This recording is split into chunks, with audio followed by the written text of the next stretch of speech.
నారా చంద్రబాబు నాయుడు యుగ పురుషుడని, దేశ రాజకీయాల్లో అపర చాణక్యుడు, దురంధరుడని తెలుగుదేశం పార్టీ రాష్ట్ర అధికార ప్రతినిధి పిఠాపురం మాజీ ఎమ్మెల్యే వర్మ కొనియాడారు. నారా చంద్రబాబు నాయుడు మొట్టమొదటిసారి ముఖ్యమంత్రిగా ప్రమాణ స్వీకారం చేసి నేటికి 29 సంవత్సరాలు పూర్తి చేసుకుని 30వ సంవత్సరంలోకి అడుగుపెడుతున్న శుభ సందర్భంలో పిఠాపురం తెలుగుదేశం పార్టీ కార్యాలయంలో మాజీ ఎమ్మెల్యే వర్మ నేతృత్వంలో నారా చంద్రబాబు నాయుడుకి అభినందన సభ నిర్వహించారు.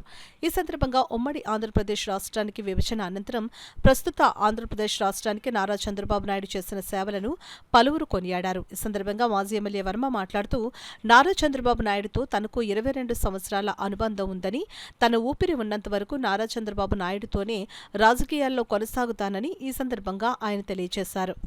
ఈరోజు ప్రభుత్వాన్ని ఏర్పడినందుకు మరి ఏది ఏమైనా ఈ 30 సంవత్సరాలు కూడా చంద్రబాబు నాయుడు గారు ముఖ్యంగా నరేగా విషయంలో వస్తే భారతదేశంలోనే ఎవరు ఉపయోగించినన్ని నిధులు చంద్రబాబు నాయుడు గారు కోట్లాది రూపాయల నిధులు తీసుకొచ్చి 2014-19లో రాష్ట్ర వ్యాప్తంగా గ్రామాలన్నీ కూడా సిమెంట్ రోడ్లు వేసి ఆడపడుచులకు ఎవరికి కాలికి మట్టి అవ్వకుండా సుమారు 65-70% గ్రామాల్లో అభివృద్ధి రోడ్స్ వేసి అభివృద్ధి చేసి చూపించారని చెప్పి తెలియజేస్తూ ఉన్నాం. అదేవిధంగా మన నియోజకవర్గానికి వచ్చేసరికి 14-19లో చంద్రబాబు నాయుడు గారు 2,800 కోట్ల రూపాయలు పిఠాపురం నియోజకవర్గానికి ఎంతో అభిమానంతో ఇచ్చారని చెప్పి చంద్రబాబు నాయుడు గారు తెలియజేసుకుంటూ మరి ఇటువంటి నాయకుడు నిండు నూరేళ్లు ఉండాలని, ఆ భగవంతుడు ఆయురారోగ్యాలు ఇవ్వాలని చెప్పి పిఠాపురం తెలుగుదేశం పార్టీ కార్యకర్తలందరూ కూడా కోరుకుంటూ ఈరోజు హంగు ఆర్భాటాలు లేకుండా ఏదైతే ఈ కార్యక్రమాన్ని రాష్ట్ర వ్యాప్తంగా ఘనంగా జరుపుకోవాలి, కానీ వరదలు ప్రజలు ఇబ్బందికర పరిస్థితుల్లో ఉండడం వల్ల ఈ కార్యక్రమాలని చేసుకోవడం చేయలేదు.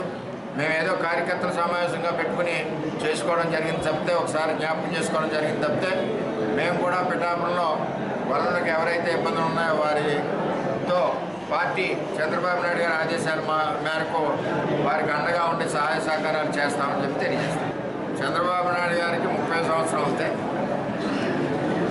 చంద్రబాబు నాయుడు గారితో నా ప్రయాణం 22వ సంవత్సరం జరుగుతుంది. చంద్రబాబు నాయుడు గారితో ఇన్ని సంవత్సరాలు ప్రయాణం చేయడం నా అదృష్టంగా భావిస్తూ, అటువంటి నాయకుడి దగ్గర పనిచేయడం కూడా చాలా అదృష్టంగా భావిస్తూ, నేను చంద్రబాబు నాయుడు గారి కుటుంబం నేను బతికున్నంతకాలం ఆ కుటుంబం గురించి, తెలుగుదేశం పార్టీ గురించి నిరంతరం నేను పిఠాపురం నియోజకవర్గం మా కార్యకర్తలు పనిచేస్తాం. తూచా తప్పకుండా ఆయన ఏ ఆదేశాలు ఇస్తే ఆ విధంగా మేము పనిచేసుకుంటూ చంద్రబాబు గారితో ముందుకెళ్తాం.